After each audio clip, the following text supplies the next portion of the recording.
Vamos a ir a Lucas 15. Hoy cuando Mati arrancó la lectura con el Salmo, pensaba también cómo el Señor guía todas las cosas. El último verso que él leía dice: bendice tu heredad, pastoreales y susténtales para siempre, ¿no? El pedido del salmista. Y acá le hacía referencia a una parábola que es extraordinaria, ¿no? Que todos nosotros la conocemos y hemos escuchado muchas veces muchas enseñanzas y aplicaciones de ellas. No voy a hablar de el hijo pródigo, pero sí de dos parábolas anteriores, que es la parábola de la oveja perdida, ¿no? También una parábola muy, muy escuchada y muy enseñada, pero la palabra de Dios no envejece. La palabra de Dios siempre es viva y siempre es eficaz y siempre tiene algo nuevo para cada uno, ¿no?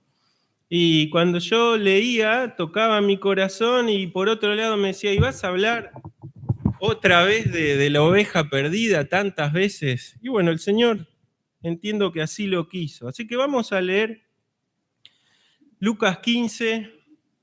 Dice: se acercaban a Jesús todos los publicanos y pecadores para oírle. Y los fariseos y los escribas murmuraban diciendo: este a los pecadores recibe y con ellos come. Entonces él les refirió esta parábola diciendo: ¿qué hombre de ustedes, teniendo 100 ovejas, si pierde una de ellas, no deja las 99 en el desierto y va tras la que se perdió hasta encontrarla? Y cuando la encuentra, la pone sobre sus hombros gozoso. Y al llegar a su casa reúne a sus amigos y vecinos diciéndoles: gócense conmigo, porque he encontrado mi oveja que se había perdido. Les digo que así habrá más gozo en el cielo por un pecador que se arrepiente que por 99 justos que no necesitan de arrepentimiento. Vamos a contextualizar un poco esta ocasión. El Señor ahí aprovecha esa ocasión para dar tres parábolas, ¿sí? La oveja perdida, la moneda y la que leí el Cale hoy, que es el hijo pródigo, ¿sí? Son tres parábolas que les hablan a un grupo específico, que ¿quiénes eran? Los fariseos y los escribas. No estaba dirigida a los que se habían acercado a escucharle, aunque obviamente había enseñanza para ellos. Y entonces el Señor le tira con munición pesada, ¿no? Porque estas parábolas hoy nosotros las aplicamos a nuestra época, a nuestro tiempo y a la gracia, ¿no? Porque tienen sin duda paralelismos para eso, pero está directamente dirigida a los que debían cumplir la labor del pastor. Sin embargo, ellos juzgaban que se acercaran, dice, los publicanos y pecadores. Y entonces Jesús en estas tres parábolas les muestra el amor de Dios yendo a buscar y el amor de Dios dispuesto a recibir. Aquel que entra en sí, que viene a él, ¿no? Y es interesante porque dice que los publicanos y pecadores se acercaban ahora ya no a ser sanados. No dice eso, ¿qué dice? A oírle, a escuchar a Jesús. Sin duda Jesús hablaba de una forma diferente a lo que eran la autoridad espiritual de esa época, ¿no? De hecho ya su público era diferente. Varias veces le decían: este come con publicanos, se junta con pecadores, recibe a prostitutas, ¿no? Y Jesús no se quejó nunca de eso, porque justamente él dijo que vino a eso, a buscar lo que se había perdido, ¿no? Y entonces me encanta esto, decir, si bien Jesús tenía a veces, no era tan sencillo entender el mensaje del Señor, incluso para sus discípulos, muchas veces el Señor, ¿qué tenía que hacer?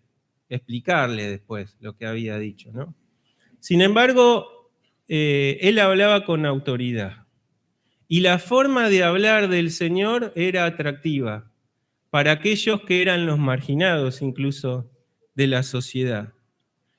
Y entonces, obviamente, la murmuración, que no es la única vez que sucede, en todo su ministerio el Señor recibió críticas y murmuración de los religiosos de la época, e incluso, como había ya pedido de captura para él, más adelante ya lo buscan para encontrarles palabras con que acusarlo. Así que en cada discurso del Señor no solo estaban los pecadores, como ellos los llamaban, sino que estaban ellos también dispuestos a encontrarle algo al Señor de qué agarrarse, ¿no? Entonces el Señor sabiamente les refiere estas tres parábolas. La primera parábola que leímos es la parábola de un pastor que tiene 100 ovejas, ¿sí? No era común tener en esa época 100 ovejas, digamos que era un pastor un tanto importante, ¿no? Y él hace una pregunta, es decir, como que pone, ¿quién de ustedes no haría lo que les voy a decir? Sin embargo, de una forma irónica quizás, implícitamente le estaba diciendo, hay alguno de ustedes que no haría esto que les voy a decir, ¿no? Y entonces la historia la conocemos, pero hay algunas palabras que yo quería traerles hoy a consideración y que también me hablan a mí. Habla de una oveja perdida, ¿no? Ustedes saben que en los animales, quien les habla trabajó en la secundaria en una escuela agraria y conoce lo que es el trabajo con ovejas. Son animalitos de los más dóciles. Nosotros cuando esquilábamos o despezuñábamos, no ofrecían ninguna resistencia. Oveja para acá, oveja para allá, y la oveja siempre mirando, ¿no? A lo sumo hacían meh y nada más. Pero sí a veces nos daba bronca que se extraviaban fácil, ¿no? Que por ahí estábamos ahí, andá a buscarlo, mirá dónde está, y se había cruzado al otro campo, ¿no? Son animalitos que no tienen sentido de orientación, tiene que haber alguien siempre que esté cuidándolas, o también se le pone una campanita, ¿sí?, al macho o a una de las ovejas, ¿para qué? Para que escuchen y enderecen, ¿no? Lo cierto es que en el desierto pastorear no es como se pastorea hoy. Hoy tenemos alambrados, ¿no?, de todo tipo, eléctricos, ¿no?, y pasturas y un montón de cosas. Pero en esa época no era tan sencillo pastorear. Había que atravesar desiertos, estaban enfrentados a inclemencias del tiempo y a fieras, aves rapaces, pumas, los que llaman leones la escritura, coyotes y otros animalias del desierto, ¿no? Entonces una oveja perdida era una oveja muerta. Si no se la encontraba rápidamente, esa oveja se daba por muerta, porque una oveja sola en el desierto no tenía, desde ya que se podía desbarrancar en cualquier lugar, pero estaba expuesta a un montón de peligros, ¿no? Y esto me hace también pensar en nuestra condición. Como dice Isaías 53, ahí el 53 dice, todos nos descarriamos como ¿qué? Como ovejas, ¿no? Dice, y cada cual se apartó por su camino. Ni siquiera es que nos descarriamos y nos fuimos todos de la mano por un lugar, no. Cada cual hizo la suya, básicamente, ¿no? Y es un hermoso paralelismo de lo que era nuestra condición, ¿no? De ovejas perdidas. Hay una lectura ahí en Nehemías 9:17, la segunda parte dice, pero tú eres un Dios que perdona, eres un Dios clemente y compasivo, no te enojas fácilmente porque tu misericordia es grande, por eso no los abandonaste. Y el 19 dice, tú por tu gran misericordia no los abandonaste en el desierto, ¿no? Y es interesante, el verso 4 ahí dice, va tras la que se perdió hasta encontrarla, ¿no? Y lo hace personalmente, no manda a otro, va él en persona. Y no es que busca un tiempo y dijo, bueno, ya total tengo 99, que es una más, ¿no? Cuando para alguna de las ovejas recupero, no. Tiene un sentido de especial especial tesoro por esa oveja que se fue. Y entonces va personalmente, la busca, no importa el tiempo que lleve, hasta encontrarla. Y eso también me hace acordar de mi condición, ¿no? Nosotros, sin duda, si estamos aquí es porque fuimos encontrados. Todos en distintas circunstancias y por distintos métodos. Algunos dentro de la iglesia, escuchando un mensaje de Dios que tocó nuestro corazón. Otros leyendo un folleto, ¿no? Hay testimonios de una lectura bíblica, una película, muchas veces también, la película de Jesús, conozco muchos testimonios cuando recién salía de personas, incluso mi abuelo siendo un católico acérrimo que tiraba piedras a los cristianos, cuando vio la película de Jesús, pudo comprender, nunca le habían dicho, él criado en un orfanato católico, no sabía lo que era la obra de Cristo, y de ser perseguidor pasó a ser perseguido, ¿no? Entendió el amor de Dios y obviamente después le siguió buscando. ¿Y cuántos testimonios podemos tener de cómo el Señor nos llamó? ¿No? ¿A qué edad el Señor nos llamó? Muchos chicos, a los 8, 9, 10 años, y otros de grandes. Pero el pastor buscó y nos encontró en un momento. No se cansó. Y me encanta esto que dice el 5. Dice, cuando le encuentra, la pone ¿dónde? Dice sobre sus hombros, gozoso, ¿no? Cuando a nosotros nos tocaba ir a buscar aquella oveja, no íbamos gozosos, porque nos hacía perder tiempo, porque a veces íbamos y la oveja seguía disparando de nosotros, y a veces te daban ganas de traerla patadas al redil, no de traerla sobre los hombros, ¿no? Había una cosa que era como de enojo, ¿no? Sin embargo, este pastor la encuentra, dice, y cuando la encuentra, la pone ¿dónde? Sobre sus hombros. Me encanta esta expresión, ¿no? Y siendo una, ¿no? Porque como decíamos recién, no quiere perderla. Obviamente esta oveja en qué estado fue encontrada, no lo dice la lectura, pero sin duda agotada, podía estar herida, ¿no?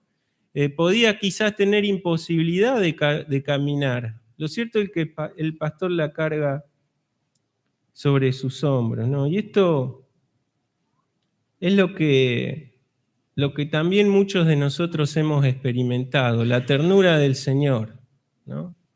Nosotros a veces caemos en siempre levantar el dedo contra aquella oveja que está en caminos, ¿no? Tenebrosos.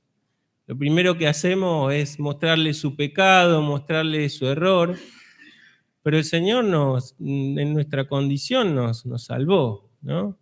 Dice un himno, glorias magníficas Él dejó, ¿no? Para buscarme a mí. Dice, solo su incomparable amor le hizo venir aquí. Y Él lo había dicho ahí en Juan 6:39, dice, esta es la voluntad del que me envió. Dice, que de todo lo que Él me dio, yo no pierda nada, sino que lo resucite en el día final. Esta era la voluntad y así lo es. Jesús cumple a la perfección el plan del Padre. Por eso es que nada se le pierde a Él. Por eso es que nosotros hoy podemos cantar de gozo en plenitud, porque estamos en manos donde no nos vamos a escapar de esas manos, no nos vamos a perder, no nos vamos a caer. Es la mano del gran pastor, del buen pastor. Agustín de Hipona tiene una frase que me gustaba. Él dice, hablando de Dios, así cuidas de cada uno de nosotros como si no tuvieras más que cuidar, y así de todos como de cada uno. La parábola de ese pastor buscando a esa oveja dejando 99 habla de lo personal que es el pastor para con cada uno de nosotros. Aún hoy estando en el redil, hoy se ocupa de cada uno de nosotros. Él sabe lo que hay en cada corazón, en cada alma aquí presente, cada necesidad. Él se ocupa de vos, mi hermano, mi hermana, como se ocupa de mí. Dice que no hay un solo cabello de nuestra cabeza que no se caiga a tierra y que Él no lo sepa. ¿no? Nosotros sí olvidamos fácilmente, pero Él nos tiene grabados en su corazón. Y esto de poner la oveja sobre sus hombros, es importante ver que implícitamente Él para lograr eso tuvo que cargar algo que no era tan agradable en sus hombros. ¿Qué fue? La cruz, ¿no? Fue la cruz. Y dice, Hebreos 12:2 dice, por el gozo puesto delante de Él, ¿no? Sufrió ¿qué? La cruz, menospreciando el oprobio. Esa imagen del pastor llevando su oveja gozoso es también la imagen de ese pastor que tuvo que sufrir, ¿no? Pero también por un gozo puesto delante. Y esto me conmueve, ese gozo era yo, ese gozo eras vos, ¿no? El miércoles hablamos del fruto del Espíritu, el amor y el gozo, ¿no? Ese gozo tiene que estar en nosotros también hoy, ¿no? El hecho de siempre estar como el Señor, con un corazón dispuesto a recibir, a perdonar, ¿no? Como dijo Pedro, ¿cuántas veces voy a perdonar? Hasta 7, como si fuese, ¿no? No, Pedrito, siempre tenés que perdonar, ¿no? Es el corazón del pastor el que también tenemos que tener nosotros.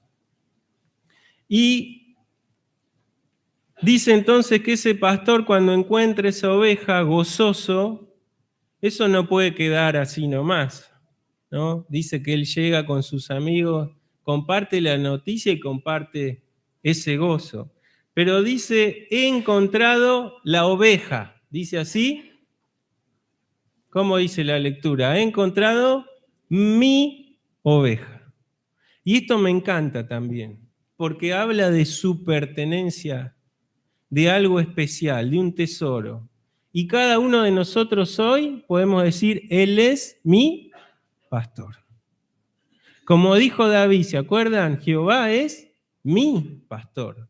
Dice, nada me faltará. Aunque esté yo en valle de sombras o de muerte, tu vara y tu callado me van a infundir ¿qué? Aliento. Vaya si David estuvo en esos valles y vaya si nosotros no transitamos por esos valles, ¿no? Donde a veces incluso no escuchamos de cerca quizás la voz del pastor, pero al pastor no se le escapa nada. Y esos valles hay que atravesarlos, y hay que atravesarlos con él. Y es hermoso cuando vemos que en esas circunstancias él está con nosotros, él nos escucha, él conoce lo que nadie puede conocer, que es nuestro corazón, nuestras lágrimas, ¿no? Nuestro pesar. Somos su propiedad, somos de Él. Nadie nos puede arrebatar. Dice 1 Pedro 2:25, vosotros eras como ovejas descarriadas, pero ahora, esta es nuestra condición, ahora habéis vuelto al pastor y obispo de vuestras almas. Y me encanta esto de vuestras almas porque habla de lo profundo, ¿no? De todo nuestro ser, de lo que nadie más conoce sino nosotros, y aún hasta nosotros que a veces nos despertamos y sí, ya no me quiero ni yo hoy, me levanté con el pie izquierdo. ¿Vieron esos días que tenemos? Bueno, Él nos conoce mejor de lo que nosotros nos conocemos. Éramos descarriados y hoy estamos con el pastor. Y lo último que él les dice es también contextualizado directamente a ellos. Dice, hay más gozo en el cielo por un pecador que se arrepiente que por 99 justos que no necesitan de arrepentimiento. Él le está refiriendo porque ¿quiénes se creían justos? Justamente los fariseos, ¿no? ¿Se acuerdan la oración del fariseo y el publicano? Gracias porque no soy... Y empezó, casi que no sabemos qué tipo de oración era esa, porque estaba, ¿no? Como sacando chapa delante del Creador, una cosa. Sin embargo, esa oración no fue pesada en el corazón de Dios. Sí la del publicano que dijo, no se animaba ni a levantar su rostro y a humillarse delante del Señor. Y entonces el Señor toca acá lo profundo de las fibras de estos fariseos, de estos religiosos de la época que no tenían ningún tipo de sentido pastoral, que Dios les había encargado a ellos como pastores del pueblo. Pero también me dice algo este texto, y dice, hay más gozo en el cielo. O sea, lo que implícitamente dice es que Él también hoy siente gran gozo por nosotros, ¿no? Los 99 justos. No es que Él solo se alegra por uno que se arrepiente, no, dice, hay más gozo, pero hay gozo por los que hoy estamos aquí. El corazón de Dios hoy se goza con nosotros aquí, dispuestos a recordarle, dispuestos a alabar su nombre, dispuestos a tener una vida donde nos dejemos guiar por Él. Hay gozo en su corazón, hermano, por vos y por mí. Y esto es hermoso. Qué bueno que es poder profundizar, ¿no? En una parábola que quizá tenía un mensaje específico para un grupo distinto. Y hoy nosotros podemos ver esto con otros ojos, ¿no? Porque hasta sus discípulos quizás no entendían nada de lo que el Señor decía. Muchas veces le tuvo que decir, ¿no? ¿Hasta cuándo lo voy a tener que soportar? No entienden nada. Sin embargo, hoy tenemos la dicha de, por la gracia de Dios y por su Espíritu, poder comprender y profundizar en su palabra y entender, hermanos, que a veces nos olvidamos que Él es nuestro pastor en cada situación. Uno vive a veces experiencias y quejas de hermanos que se enfrían, que abandonan el núcleo de la iglesia y aún la fe por cosas tan tontas, tan pasajeras, y se exponen a los peligros del mundo, a los peligros de estar en caminos tenebrosos, en tinieblas, donde el enemigo no quiere a la oveja, el enemigo quiere destruir la oveja. Y lo está haciendo hoy. Que no perdamos de vista que estamos en las mejores manos y que Él nos quiere con Él. Él nos quiere pastorear en cada momento de nuestras vidas. Que podamos hoy, una vez más, recordar esa obra perfecta. Y como dice, a los pecadores recibe y con ellos come. Gracias a Dios que me recibió siendo un pecador. Y gracias a Dios que Él está conmigo. Como dice también Apocalipsis, entraré y haré y cenaré con Él, ¿no? Él está con nosotros y quiere siempre que haya fiesta, que haya gozo en nuestro corazón por estar con Él.